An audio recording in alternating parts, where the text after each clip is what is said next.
Olá, eu sou a professora Ana Lídia Nunes Varela. Eu tenho graduação em Ciências Biológicas pela Universidade do Estado do Rio Grande do Norte. Tenho mestrado e doutorado em Bioquímica pela Universidade Federal do Ceará e pós-doutorado na mesma instituição e na mesma área.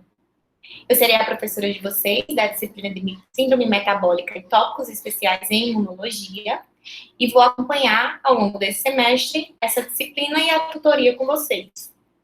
A síndrome metabólica, ela na verdade é uma constelação de fatores de riscos metabólicos que estão relacionados com o desenvolvimento de outras doenças, como por exemplo doenças cardiovasculares e a diabetes mellitus do tipo 2.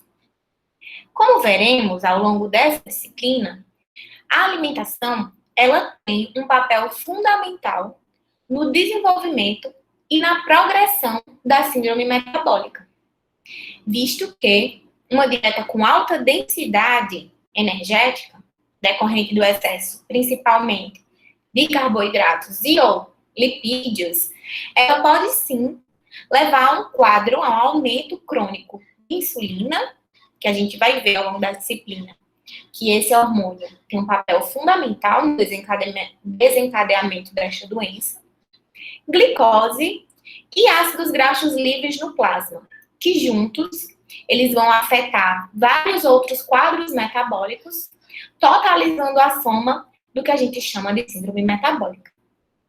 Então, com essa disciplina, a gente vai conhecer o que seriam esses principais fatores de riscos, né, associados a essa disfunção metabólica, quais seriam as principais causas, os sintomas e que tratamentos são utilizados neste tipo de disfunção.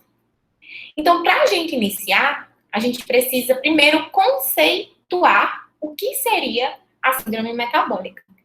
Então, de acordo com a Organização Mundial de Saúde, a síndrome metabólica, também conhecida pela sigla SM, ela pode ser definida como um grupo de fatores de riscos interrelacionados, de origem metabólica, que vão diretamente contribuir para o desenvolvimento da doença cardiovascular, né, e ou a diabetes do tipo 2. Sendo que, entre todos, o principal fator de risco considerado é exatamente a obesidade. O que é a obesidade? Nada mais, nada menos que o acúmulo excessivo de tecido adiposo, ou seja, gordura. Então, assim, no Brasil, a incidência dessa doença, né, com relação à incidência, no Brasil existem mais de 20 milhões de indivíduos que são considerados obesos. Na população adulta, né, desses indivíduos considerados obesos, 12,5% são homens e 16,9% são mulheres, que vão apresentar esse quadro de obesidade. Porém, cerca de 50% da população total, ela tem excesso de peso e é considerada uma população sobrepeso, ou seja, já com risco de desenvolver posteriormente essa condição chamada obesidade. Já nos Estados Unidos, né, essa situação ela é ainda pior, tá? Cerca de 64,5% da população adulta total, ela está acima do peso, sendo que quase metade dessa população, certo, é considerada obesa. E uma das principais causas da obesidade é exatamente a alimentação inadequada ou em excesso. Para se manter o peso ideal, é preciso que haja um equilíbrio entre a quantidade de calorias que você ingere diariamente e a energia que você gasta ao longo do seu dia. Então, é preciso ter esse balanço energético. Quando existe uma abundância de alimento e baixo nível de atividade física, existe o acúmulo de gordura. Por isso, o sedentarismo é o segundo fator importante, né, que vai contribuir para a obesidade. O primeiro é considerado a alimentação inadequada e, claro, associado a isso, o segundo fator importante seria exatamente o sedentarismo. Além de tudo isso, existem alguns fatores genéticos, claro, que podem agravar ou dificultar a melhora de um quadro de obesidade. Em que, nesses casos, a pessoa ela pode herdar, né, geneticamente, a disposição para desenvolver essa doença. Ou seja, as pessoas elas podem ter um metabolismo mais lento, o que vai facilitar esse acúmulo de gorduras e dificultar o processo de emagrecimento. Ou também, né, tem um aumento de peso devido a algumas oscilações hormonais. E isso também vai gerar esse quadro de obesidade devido a dificuldades do organismo em manter esse balanço energético, né, devido a essas oscilações hormonais.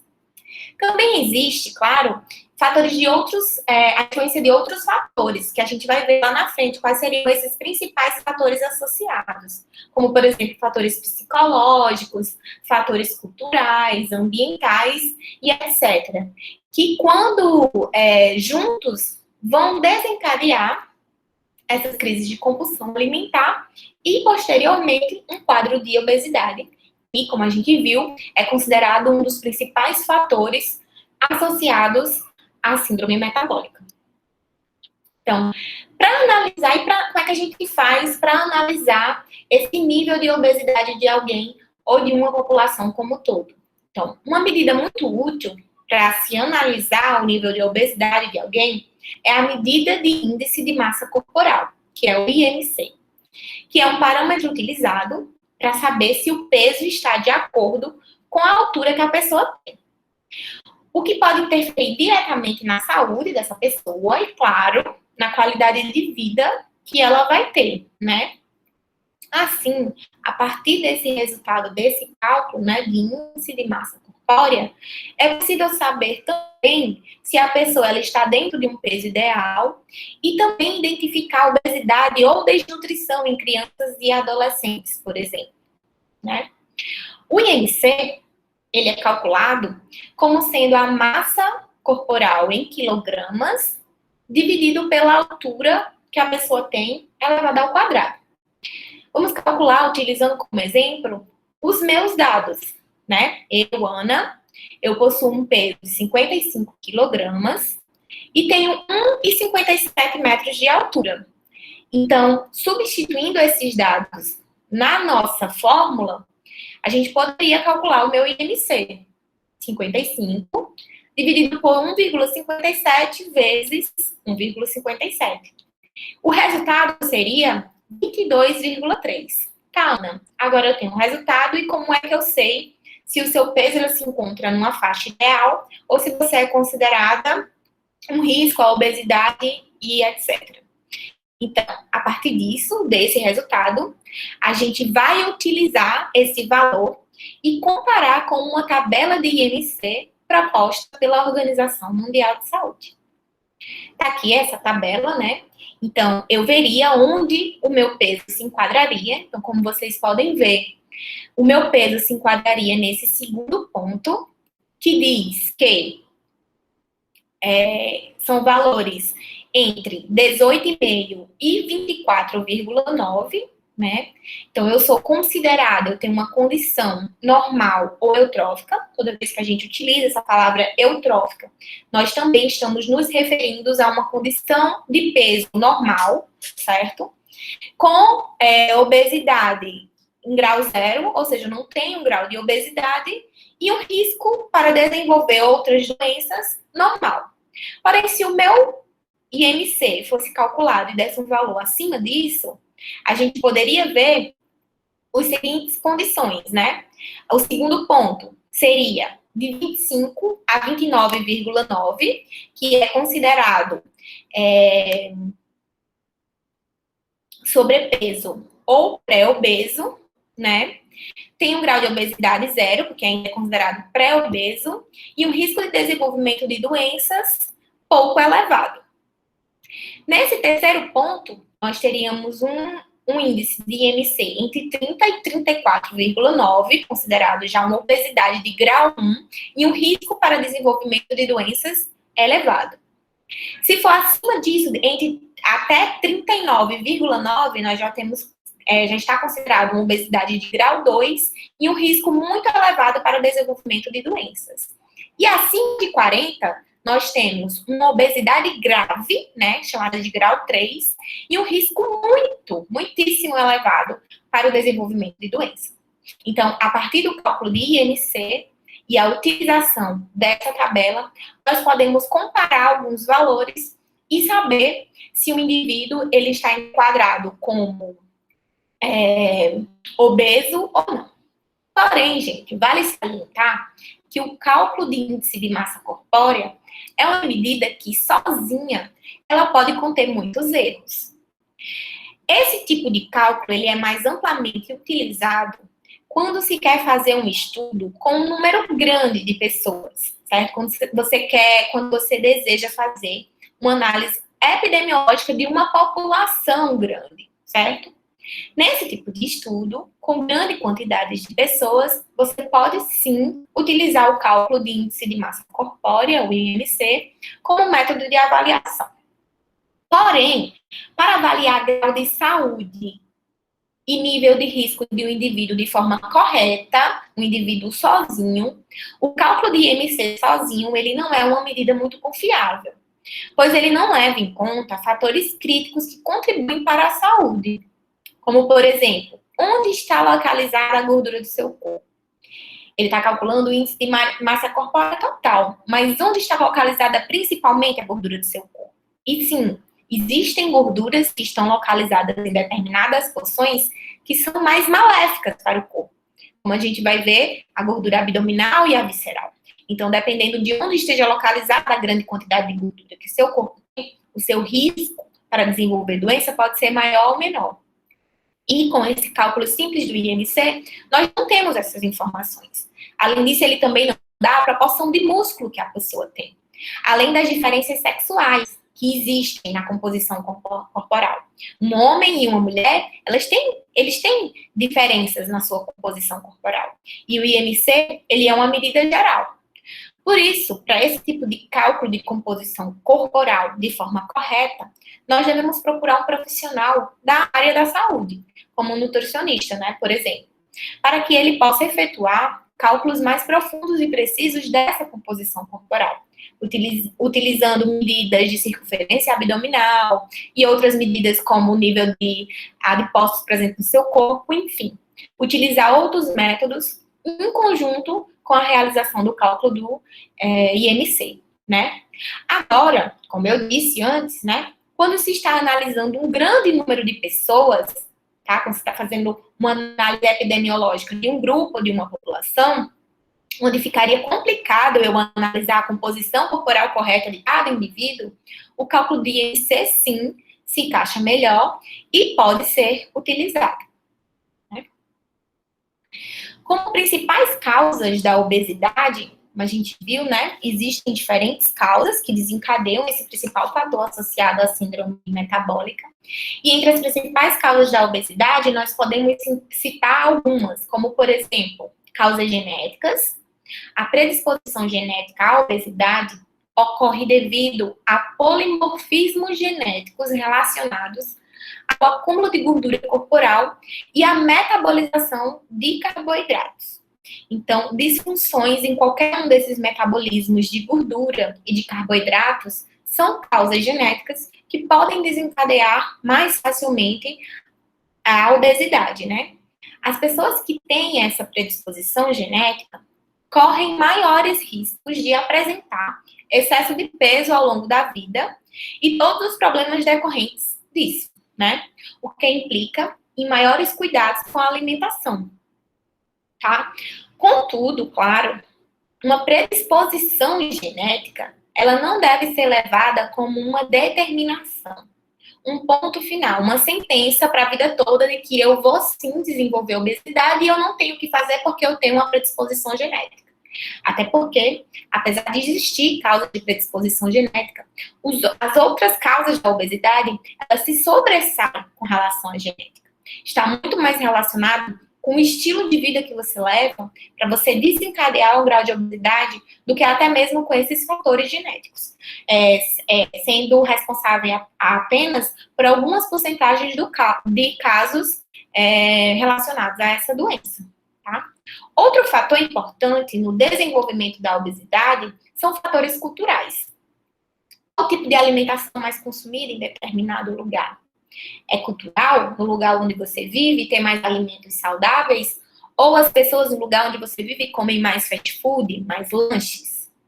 Então, a cultura influencia sim em hábitos alimentares e na prática regular de atividades físicas. Fatores esses que contribuem para o desenvolvimento ou não da obesidade. Isso explica, por exemplo, o que eu mostrei lá no início da nossa aula, né? Onde nos Estados Unidos, eles possuem uma população obesa muito maior quando comparada a outros países. Isso devido exatamente à cultura da alimentação muito baseada em alimentos rápidos, em lanches, fast foods, certo? Outros tipos de causas que estão relacionadas com a obesidade são a utilização contínua de algumas medicações que podem desencadear um maior risco a desenvolver essa obesidade e, claro, algumas desordens endócrinas que acontecem dentro do corpo das pessoas. Então, o uso contínuo de alguns medicamentos ou condições fisiológicas, como, por exemplo, o hipertireoidismo, né, que entraria aí como uma desordem endócrina, podem ajudar, sim, a desencadear fatores que vão levar também à obesidade. Além disso, nós temos também um fator bastante importante, que é o psicológico. As pessoas que estão passando uma situação de depressão, ansiedade, conflito emocional, estresse, solidão, né, rejeição ou qualquer outra condição psicológica, podem sim acabar descontando suas frustrações na comida e desencadeando uma obesidade. Além de tudo isso, nós temos também, podemos citar, o ambiente.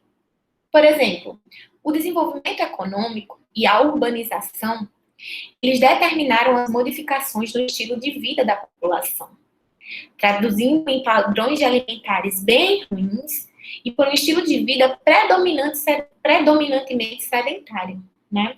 Favorecendo, claro, o aumento de peso e, portanto, a obesidade.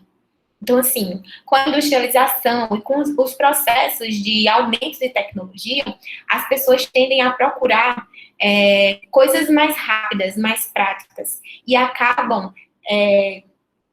adotando um estilo de alimentação muito errada, escolhendo principalmente alimentos industrializados e optando cada vez mais pela não prática de exercícios físicos, né? Caracterizando esse quadro de sedentarismo, que é ligado a essa alimentação ruim, vão desenvolver esses quadros de obesidade. Porém, gente, é possível afirmar, como eu disse no começo, que todos esses fatores, eles vão se sobrepor aos fatores genéticos em relação ao tecido adiposo total, a esse acúmulo de gordura. Devido, claro, o principal fator que vai, por mais que tudo isso esteja envolvido e relacionado, o principal fator que vai fazer você acumular gordura, ter um tecido adiposo em grande quantidade, será exatamente devido à sua ingestão de alimento, né, com alto teor de lipídios, açúcares e alimentos refinados, em conjunto com a redução desse gasto calórico diário, né, decorrente, por exemplo, da diminuição de atividades físicas e, consequentemente, da vida sedentária. Então, o acúmulo disso tudo é o responsável por desencadear a diabetes. Porque, assim, na verdade, o que vai fazer você engordar, apesar de todos esses fatores ter relação com a consequência, é a sua ingestão de alimentos em excesso. E isso a gente está falando não só de gordura, porque apesar de você consumir gordura e estocar o excesso de gordura como gordura, na verdade, o excesso de qualquer outro alimento, ele vai ser convertido em gordura. Por exemplo, se você come uma refeição com muito carboidrato ao longo do seu dia, o excesso desse carboidrato, ele também é convertido em gordura. Então, na verdade, é o desbalanço energético que vai conferir esse seu aumento de peso.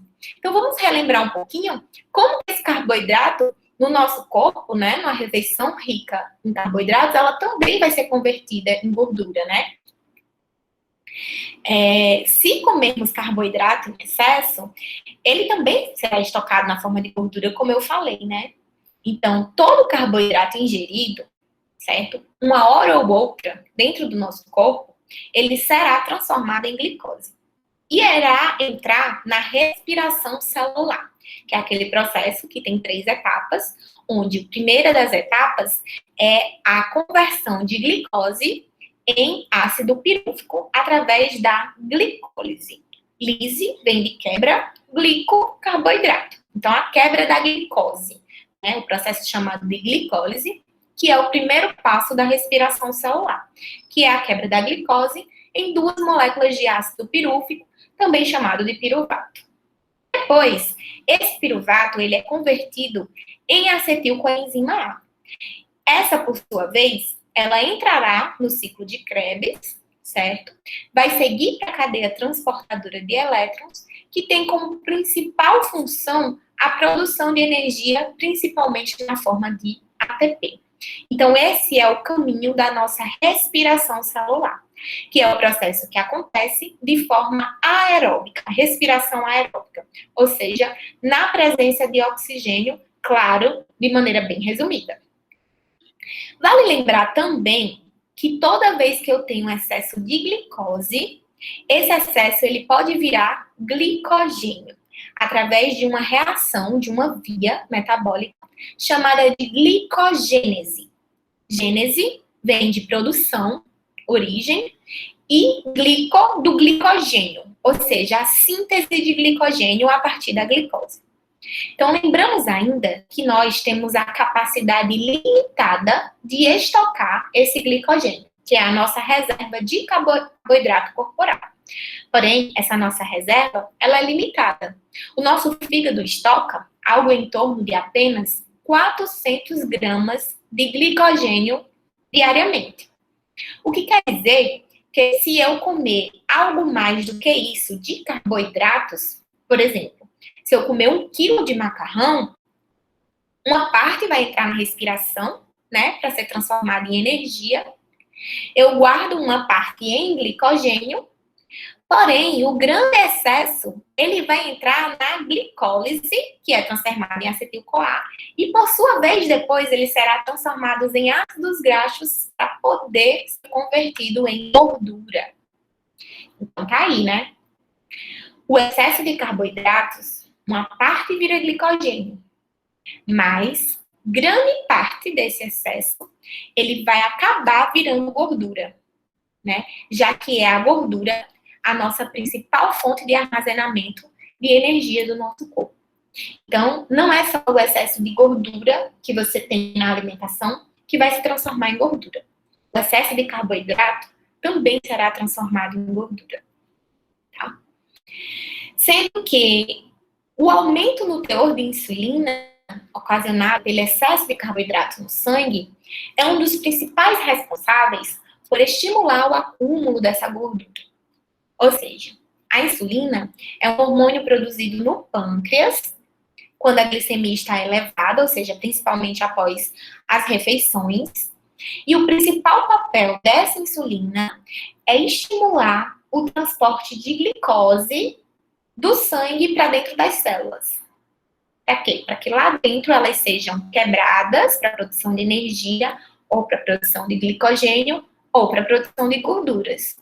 Com isso, a insulina ela vai reduzir a concentração de glicose no sangue, certo? Ela estimula o transporte de glicose no sangue, né, para dentro das células, ou seja, ela reduz essa glicemia, e ela também retira a glicose do sangue e estimula a entrada para dentro da sua célula, como eu falei, né? Então, com muita glicose dentro da célula, isso também vai estimular o quê? O acúmulo de gordura. Por quê? Porque essa glicose dentro da célula, ela vai ter os destinos possíveis que a gente acabou de ver. Uma parte dela será quebrada para a produção de energia, outra parte será direcionada para a produção de glicogênio, porém, nós não conseguimos estocar muito glicogênio, e o excesso dessa glicose que está lá dentro da minha célula, ela vai ser convertida em gordura. Então, como a insulina tem o papel de colocar a glicose para dentro da célula, para que ela possa sofrer todos esses processos, a insulina ela tem um papel indireto de estimular, claro, o acúmulo de gordura. Certo? Então, ela joga glicose dentro da célula, que vai formar esse glicogênio, mas o excesso forma essa gordura. Por isso, se você está preocupado com o seu peso, não se preocupe apenas com as quantidades de calorias dos alimentos, certo? Se preocupe também com outro fator chamado de índice glicêmico, certo? Que é o quanto o alimento eleva a glicemia, o quanto ele eleva a quantidade de glicose no sangue, o quanto o alimento estimula a liberação de insulina, e é o quanto esse alimento estimula o acúmulo de gordura. Portanto, quanto maior o índice glicêmico de um alimento, maior a quantidade de glicose no sangue, maior será a liberação de insulina e, é claro, maior o acúmulo de gordura. Tá? E esse índice glicêmico, ele depende de alguns fatores, como, por exemplo, a complexidade dos carboidratos. Depende disso. Porque carboidratos mais complexos, eles são mais difíceis de se quebrar em unidades de glicose, que são absorvidas pelo intestino para o sangue. Então, eles aumentam menos a glicemia. Tem menor índice glicêmico, podemos chamar assim. Então, para a gente entender isso, bem, o que seria essa complexidade, como eles vão aumentar, vamos pegar aqui 2 exemplos de carboidratos com complexidades diferentes. Por exemplo, o amido e a maltose. O amido, ele é um polissacarídeo formado por 1.400 unidades de glicose. Enquanto que a maltose, ele é um disacarídeo formado por apenas 2 unidades de glicose. O amido, então, como vocês podem ver, ele é muito mais complexo, né? Portanto, o processo de quebra da glicose, ele será mais complicado, será mais difícil. Sendo mais difícil, então, a glicose chegar no sangue. E por isso, ele é considerado um carboidrato de menor índice glicêmico. Já a maltose, ela é mais simples, né? Sendo mais fácil de quebrar, tá? Essa glicose, e fazer com que ela chegue logo no sangue. Portanto, esse disacarídeo, ele é considerado de maior índice de glicêmico. Outro fator que também interfere na produção, no índice glicêmico do carboidrato, é o tipo de carboidrato. Por exemplo, a glicose, ela estimula diretamente a liberação de insulina. Já os outros monossacarídeos, né, como a gente viu, a glicose é quem entra na veia glicolítica. Então, a quantidade de glicose no sangue, ela vai estar diretamente relacionada à liberação dessa insulina.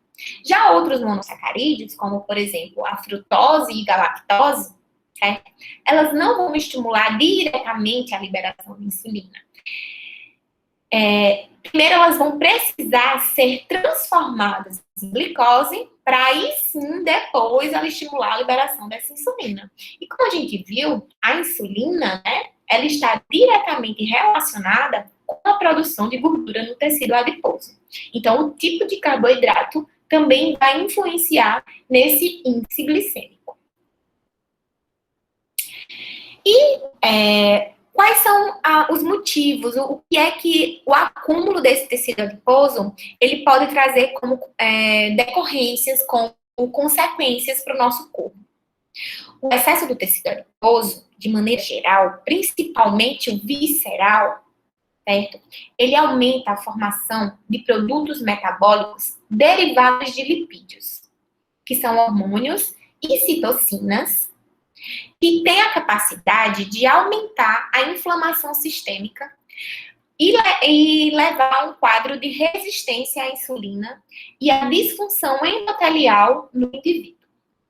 Essa disfunção endotelial, que é um tipo de doença arterial coronariana não obstrutiva, devido a alterações no endotélio dos vasos sanguíneos, que podem comprometer a fluidez normal, né, do sangue nesses vasos. Então, isso é disfunção endotelial. Então, essa disfunção endotelial, ela também está associada com o desenvolvimento de outras condições, como, por exemplo, a hipertensão arterial, a dislipidemia. O que é dislipidemia? A elevação do colesterol e triglicerídeos no plasma ou a diminuição dos níveis de HDL, que contribuem para a aterosclerose e também para a diabetes do tipo 2. Então, quanto mais acúmulo de gordura, principalmente essa visceral, maior é então esse quadro de inflamação, que vai aumentar os riscos de obesidade, e aí vai ficando esse ciclo vicioso, aumentando os riscos a essas outras condições que também estão interligadas, que é a hipertensão arterial, dislipidemia, diabetes do tipo 2, que todas estão presentes como fatores de risco e que se enquadram nessa síndrome metabólica. Tá, mas é só a diabetes do tipo 2? Primeiro vamos lembrar quais eram os tipos principais de diabetes, né? Porque, assim, na verdade, existem vários tipos de diabetes. Porém, os dois principais são a diabetes do tipo 1, certo? Chamada de diabetes juvenil, ou a diabetes do tipo 2 ou tardia. A diabetes do tipo 1 é menos comum, totalizando apenas 10% dos casos. Enquanto que a diabetes do tipo 2, também chamada de tardia, ela representa 90% dos casos. A diabetes do tipo 1 é autoimune, certo? Você vai produzir anticorpos contra o seu próprio pâncreas, afetando a produção dele de insulina, já que a nossa insulina ela é produzida lá nas células beta-pancreáticas. Então, nessa doença, o corpo produz pouca ou nenhuma insulina. Tá? Já o tipo 2, ela está mais relacionada à velhice e à obesidade, porque o excesso de gordura ela leva à redução desses receptores de insulina, ocasionando um quadro de resistência a esse hormônio. Então, na verdade, na diabetes do tipo 2, que está mais relacionada à idade ou a fatores alimentares, devido a esse acúmulo de peso, você pode desenvolver, certo? As suas células de gordura vão produzir todo aquele sistema de inflamação e vai ocasionar disfunções no seu metabolismo, podendo chegar à resistência à insulina. E a resistência à insulina é um dos fatores chaves que interligam todos os outros fatores que estão englobados como síndrome metabólica. Então, esse excesso de gordura em si, ocasionado pela diabetes do tipo 2, ele vai levar à redução na produção desses receptores de insulina. Vamos ver aqui, levando a esse quadro de resistência, né, claro. Vamos ver aqui um quadro, né, que fala um pouco sobre as características desses dois tipos de diabetes, né. E o porquê o diabetes do tipo 2 é o que está mais relacionado a essa síndrome metabólica. O diabetes do tipo 1 são, como a gente falou, né, ele tem um início súbito, certo? E tem como principais características sede, fome acentuada, micção frequente, fadiga, náuseas e vômitos e perda de peso. Em geral, ele acontece aos 20 anos ou até menos, por isso que ele é chamado de diabetes do tipo 1 ou até mesmo juvenil. Com relação à condição física, em geral, a pessoa ela é magra ou com peso normal nesse tipo de diabetes. E a sua principal causa está relacionada a fatores hereditários e genéticos, e o seu sistema imune vai destruir as células do pâncreas que vão produzir a insulina. Ou seja, nesse caso dessa doença, você vai produzir pouca ou nenhuma insulina, e por isso que a base do tratamento são injeções de insulina. Tá? Já no tipo 2, que é a diabetes de risco, devido a outras causas, principalmente alimentares, que podem desencadear a obesidade e levar a quadros de diabetes ou vice-versa, ele tem um início lento, difícil até de detectar, mas tem alguns sintomas parecidos com a diabetes do tipo 1, sendo sede acentuada, micção frequente, fadiga, cicatrização difícil de feridas, formigamento nas mãos ou nos pés, infecções frequentes e perda de peso inicialmente. A idade, geralmente, de início, ela é mais tardia, por isso que também ela é chamada assim, né? Em geral, aos 40 anos ou mais, embora o número de casos hoje em dia esteja aumentando entre jovens e muitas crianças, o que é alarmante, certo? Com relação à condição física, as pessoas que possuem diabetes do tipo 2, em geral, elas têm excesso de peso. E como causa, temos a falta de exercício e a alimentação inadequada e, consequentemente, a obesidade. Mas também pode ter aqueles padrões genéticos onde a pessoa tem alguma disfunção no metabolismo e não consiga produzir bem alguns dos fatores relacionados com esse tipo de metabolismo.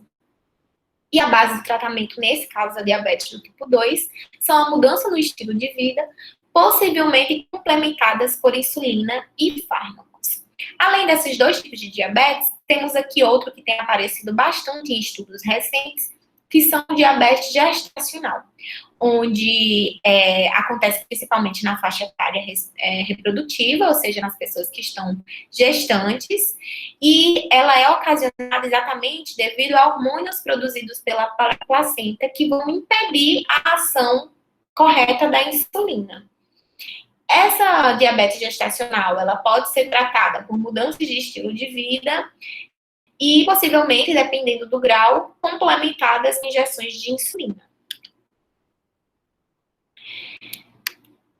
A obesidade, além de todos esses fatores correlacionados que possuem agravo com relação a uma condição de síndrome metabólica, né, que estão envolvidos em todos esses fatores que caracterizam esse quadro de síndrome metabólica, a obesidade em si, ela também tem a capacidade de aumentar a atividade lipolítica, que aumenta o influxo de ácidos graxos livres para o fígado, como mostrado aqui. Vai aumentar a quantidade desses ácidos graxos livres para o fígado. E como consequência disso, nós temos um grande aumento de triglicerídeos, de LDL, certo? E a apolipoproteína B, como a gente pode ver aqui. Tudo isso vai aumentar também o fluxo hepático de glicose e o aumento desses níveis dessa lipoproteína de baixa densidade também vão diminuir os níveis de HDL, que é o que é considerado o colesterol bom. Todos esses fatores juntos, esse aumento da concentração de ácidos graxos livres no fígado, essa alta produção de LDL, que é considerado colesterol ruim, e a polipoproteína B vão contribuir indiretamente para o desenvolvimento de outras doenças, como, por exemplo, o desenvolvimento de doenças arteriais coronarianas e a esteatose hepática não alcoólica, que é denominada do inglês por essa sigla aqui, NAFLD. A esteatose hepática não alcoólica, que é simplesmente o acúmulo de gordura no fígado, ela já tem sido considerada preditora e critério de classificação da síndrome metabólica, devido à sua relação direta com a resistência à insulina. Então, como vocês podem ver, um quadro de uma doença, que é a obesidade, que é pertencente ao grupo de risco da síndrome metabólica, esse quadro ele vai facilitar o desenvolvimento de outros quadros que levam a outras doenças que também estão associadas a essa síndrome. Por isso que a gente fala que a síndrome, na verdade, ela é um conjunto desses fatores, tendo como fator central a obesidade, porque a partir dela é que vai acontecer todos esses outros fatores que estão correlacionados. A progressão dessa esteatose hepática não alcoólica, ela também está relacionada à ação de citocinas pró-inflamatórias, aquele processo lá que a gente viu que vai aumentar a produção de inflamação sistêmica e, claro, o estresse oxidativo do corpo, certo?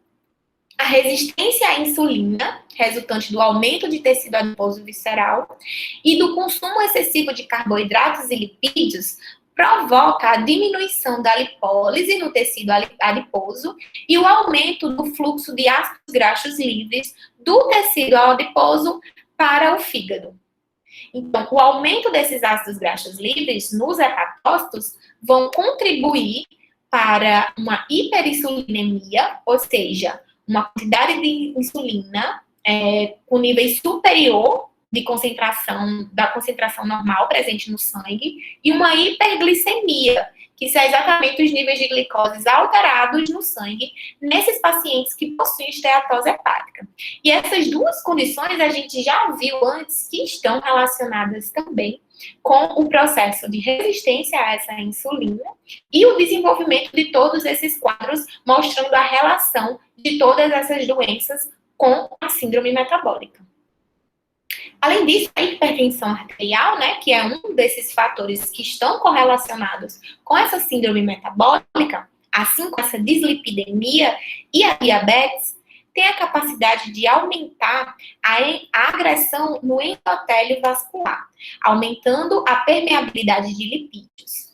O aumento desses lipídios dentro desse espaço endotelial, né, levará a uma série de alterações vasculares que serão responsáveis pelo aumento da captação de lipoproteínas por esses vasos, aumentando a inflamação sistêmica e caracterizando também uma lesão aterosclerótica. Aqui a gente tem uma artéria normal, né, com a parede arterial e o endotélio, e aqui uma artéria doente, com uma possível lesão aterosclerótica, que é o quê? Aumentou o influxo de lipídios para dentro desse endotélio, ocasionando a inflamação, né, já pela presença dessa grande quantidade de gordura dentro desse vaso sanguíneo, podendo posteriormente formar coágulos de sangue ou placas de gordura, que é a condição que a gente chama de aterosclerose.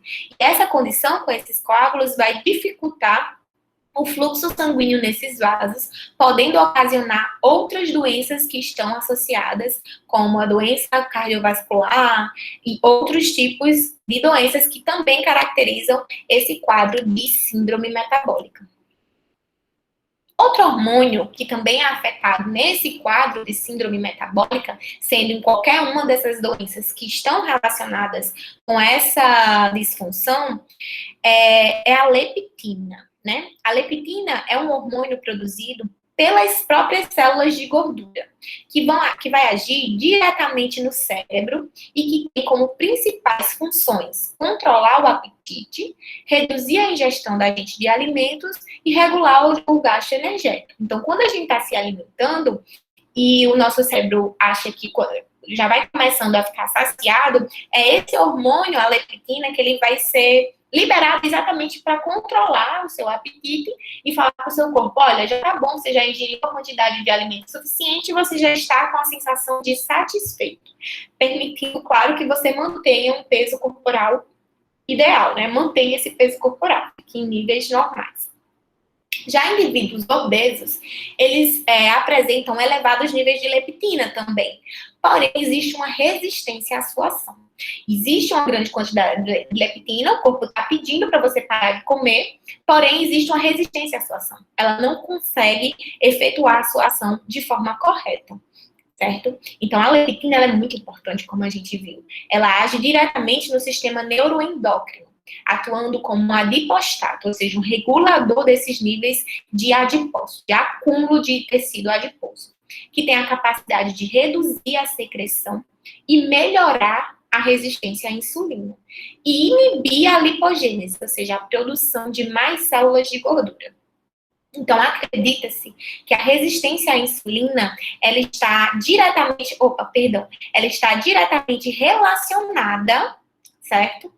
Com a resistência à leptina, certo? Então, quanto maior a resistência de leptina, maior a resistência de insulina, e vice-versa. Então, indivíduos obesos também possuem essa disfunção que vai agravar ainda mais aquele quadro metabólico total que caracteriza a síndrome metabólica. A adiponectina é outro fator importante que também está envolvido em todo esse processo, né? Que desencadeia e que está participando dessa síndrome metabólica. A adiponectina, ela é uma proteína secretada pelo tecido adiposo, com propriedades anti-inflamatórias e anti-aterogênica, ou seja, ela evita a formação de mais inflamação e evita a formação de mais placas vasculares, né, caracterizando a aterosclerose. certo? Essa adiponectina, ela tem a capacidade de ativar o receptor ativado por proliferadores de peroxissoma, que é chamado por essa sigla aqui, PPAR, receptor ativado por proliferadores de peroxissoma, que por sua vez, ele tem a capacidade de aumentar a beta-oxidação. O que é a beta-oxidação? É exatamente a quebra de ácidos graxos para a produção de energia. Então, com a beta-oxidação funcionando, se eu estou ativando a beta-oxidação, eu estou ativando o processo de quebra de gordura. Então, essa adiponectina, indiretamente, ela tem essa capacidade, certo? Diminuindo, assim, a concentração de gordura no músculo e estimulando a translocação de GLUT4 para as membranas musculares, diminuindo a produção de glicose hepática. Esse GLUT4, eles são receptores de glicose, certo? Que vão ter a capacidade de capturar a glicose e levar ela para dentro da célula para que aconteça a sua quebra e produção de energia. Então, essa adiponectina, ela tem esse papel, tanto de ativar a beta-oxidação, para diminuir o nível e, consequentemente, diminuir os níveis de gordura muscular, como também de ativar esses receptores para captura de glicose, né, diminuindo essas concentrações e a produção de glicose hepática.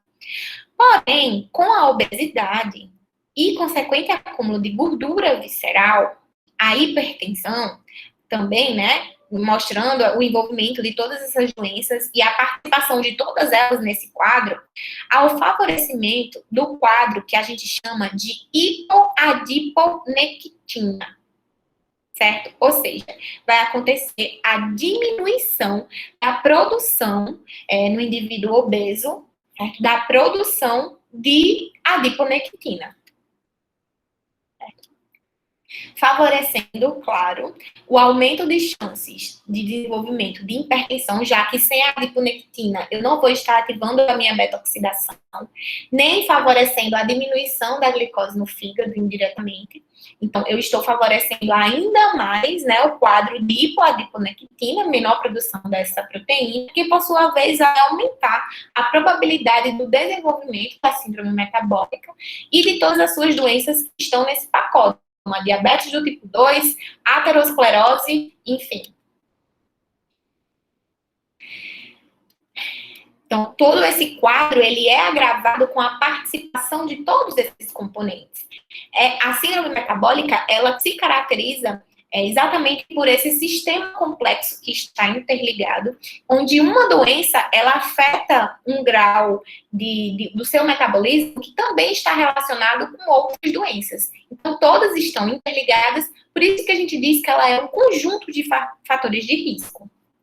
Então, com o aumento de peso, resumindo tudo isso, né, que é o indicativo de grau de obesidade, nós observamos como consequência da diminuição dessa proteína, eu tenho um aumento de peso, diminuo outros fatores, aumento os outros, mas como consequência da diminuição de adiponectina, que está diretamente ligado a ela, nós temos aquele quadro que a gente viu chamado de hipoadiponectina, né? Nós temos aumentos de chances de hipertensão, de diabetes, de aterosclerose, claro, favorecendo o quadro de síndrome metabólica. Nesse sentido, com a perda da massa corporal, há um aumento dos níveis séricos da adiponectina, melhorando assim a sensibilidade à insulina em todo o corpo, certo? Diminuindo essa condição, né, de desenvolver algum desses tipos de doença, diminuindo as probabilidades de hipertensão, de diabetes, de aterosclerose e de síndrome metabólica, ou diminuindo ou melhorando no caso dos pacientes que já apresentavam esse quadro, mas que com a diminuição desse peso corporal já viam uma melhora nessas doenças todas, né? Então, vocês podem ver que a adiponectina, ela está diretamente relacionada ou com o desenvolvimento dessas doenças ou não. Por isso, ela tem sido considerada por muitos estudos atualmente como um dos biomarcadores de alterações metabólicas, né, incluídos na síndrome metabólica.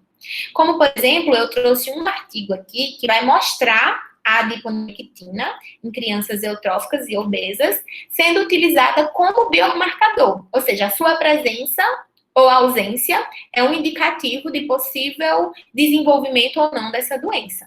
Então, esse estudo aqui, né, eles utilizaram uma amostra de crianças mexicanas, divididas em dois grandes grupos. Um grupo era eutrófico e o outro considerado obesa. E os seus pesquisadores, né, que realizaram essa pesquisa, eles perceberam que as concentrações de adiponectina e os componentes da síndrome metabólica têm uma relação inversamente proporcional. Ou seja, quanto mais adiponectina, menor eu tenho os componentes que complementam e fazem parte dessa síndrome metabólica, bem como o resultado contrário é verdade. Naquele grupo obeso, eles perceberam que eu tenho menos adiponectina e mais a presença de todos os componentes que se englobam dentro da síndrome metabólica, né? O que apoia a ideia de que esse hormônio, a adiponectina, né, essa proteína, ele pode ser sim um biomarcador para identificar indivíduos com riscos de desenvolver essa síndrome metabólica. Então, como a gente viu, a síndrome metabólica em si, ela é muito complexa e envolve várias doenças. A gente viu hipertensão, a gente viu aterosclerose, a gente viu diabetes do tipo 2. Então, todas essas doenças, elas estão enquadradas no grande grupo que compõe essa síndrome metabólica. Mas como a gente poderia caracterizar a síndrome metabólica? Como é que eu posso dizer que uma pessoa está com a síndrome metabólica? Bom, para se ter a síndrome metabólica, o paciente ele precisa apresentar pelo menos 3 desses 5 componentes que a gente veio discutindo até aqui. Então, quais seriam esses componentes? Vamos relembrar e organizar, né? Seriam hipertensão. Então, assim, é necessário que o paciente tenha pelo menos 3 desses 5 componentes que a gente vai ver aqui. Um deles seria o quê? A hipertensão, que é o quê? É o aumento da pressão arterial, a sistólica e a diastólica. E o que é a pressão arterial, Lídia? Quando o coração da gente bate, ele contrai e bombeia sangue pelas artérias para o resto do corpo. Esta força, para bombear, né, esse sangue, ela cria uma pressão sobre essas artérias. Isso é chamado de pressão arterial sistólica. Há também a outra pressão, chamada de diastólica, que indica a pressão nas artérias quando o coração está em repouso, ou seja, entre uma batida e outra. Então, na hora que o coração está batendo, nós temos a pressão sistólica, e na hora que ele está em repouso, entre uma batida e outra, nós temos a diastólica. Então, de acordo com a Diretriz Brasileira de Hipertensão, nós temos um quadro para caracterizar quem tem pressão alta ou não, né? Quem tem um quadro de hipertensão ou não. Então, uma pressão ótima, né, seria um nível de pressão sistólica menor do que 120, até 120 e uma pressão diastólica até 80, que é o famoso 12 por 8, né? Uma pressão de 12 por 8. Normal também é considerada, essa seria a ótima, mas é também considerado normal até 130 e até 85, que seria 13 por 8,5. E uma limítrofe entre 130 e 139 na sistólica e 85 e 89 na diastólica. Valores acima disso, qualquer um, já é considerado pressão hipertensão, né? E aí, com o aumento dessa pressão arterial, já tem os estágios. Em nível 1, 2, 3 e os mais graves, né, chamada dessa aqui, isolado. Então, a hipertensão seria um dos fatores que caracterizam essa síndrome metabólica. Outro fator seria os níveis de HDL, que seriam os níveis de colesterol bom, certo? É necessário que esses níveis, os ideais para homens, eles sejam acima de 50 miligramas por decilitro e para mulheres acima de 40. Então, qualquer nível de HDL abaixo disso para homens e abaixo de 40 para mulheres é já considerado uma questão de risco, um fator de risco como um componente para o desenvolvimento da síndrome metabólica.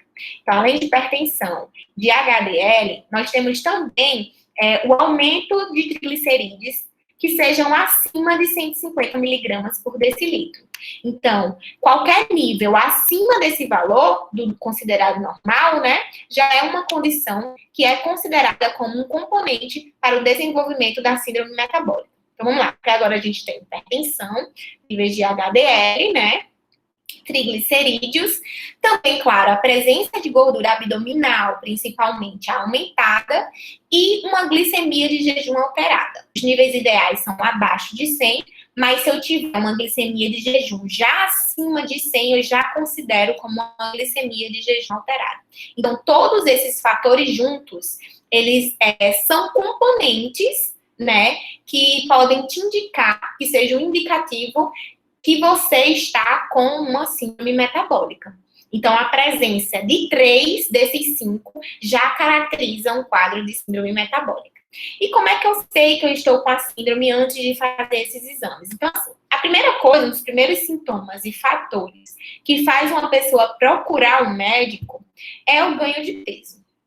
Então, o médico irá solicitar exames, né, e constatar essa desregulação em todas as suas taxas, como colesterol alterado, nível de glicose alterados, hipertensão, triglicerídeos alterados, enfim, tudo isso que a gente viu até agora. E aí sim ele irá constatar a presença desses fatores que vão caracterizar essa síndrome.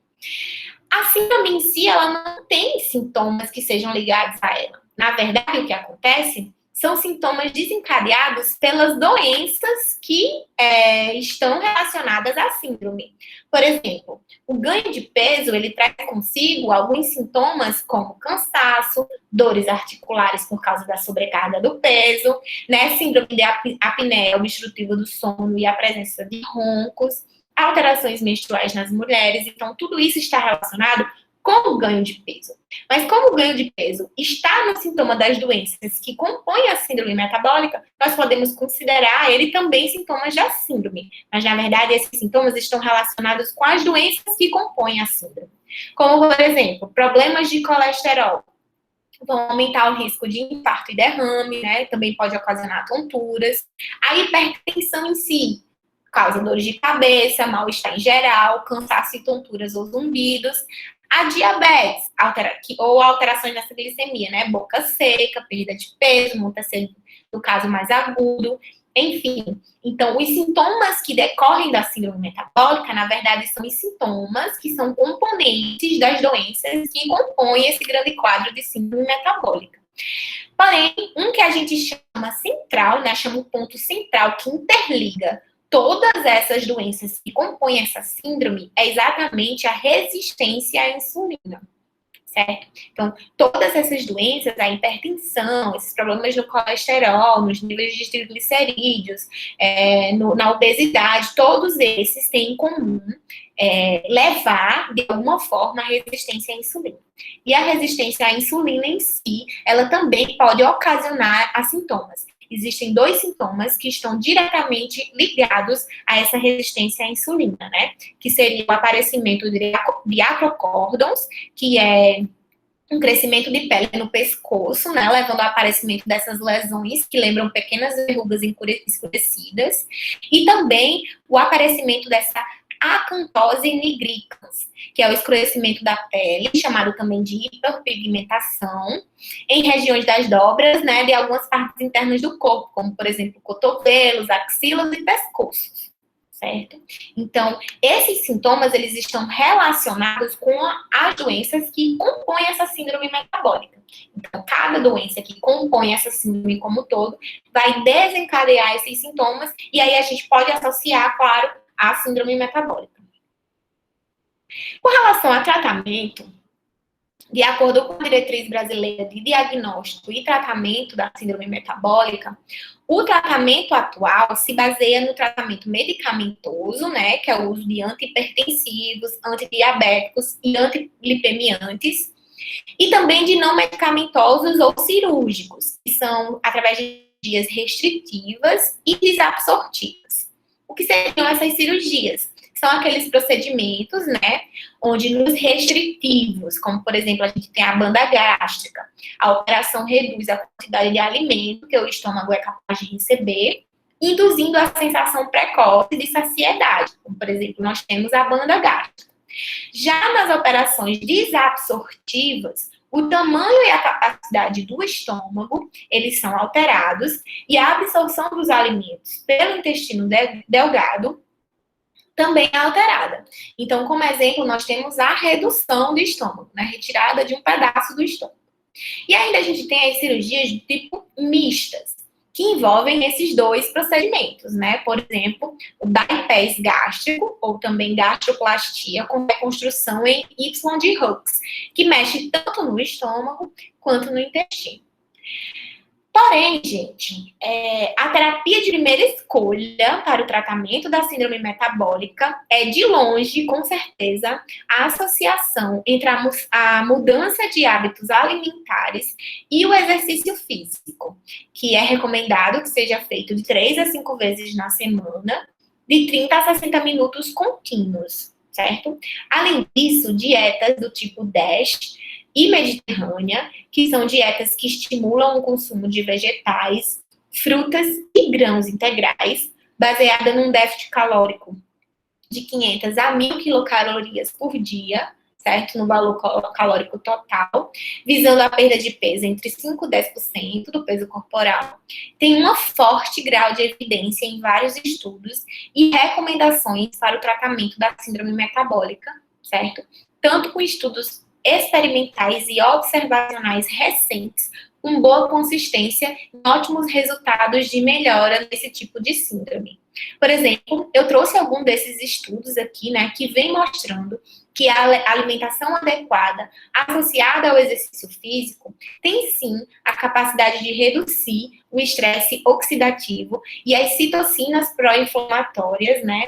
Reduzir expressivamente a circunferência da cintura, a gordura visceral, melhorando assim a sensibilidade à insulina, reduzindo os níveis plasmáticos de glicose, prevenindo a diabetes, reduzindo a pressão arterial e os níveis de triglicerídeos. Então, na verdade, a alimentação associada a esse exercício é um fator primordial para diminuir todos esses outros fatores que estão correlacionados com o desenvolvimento dessa síndrome metabólica, né?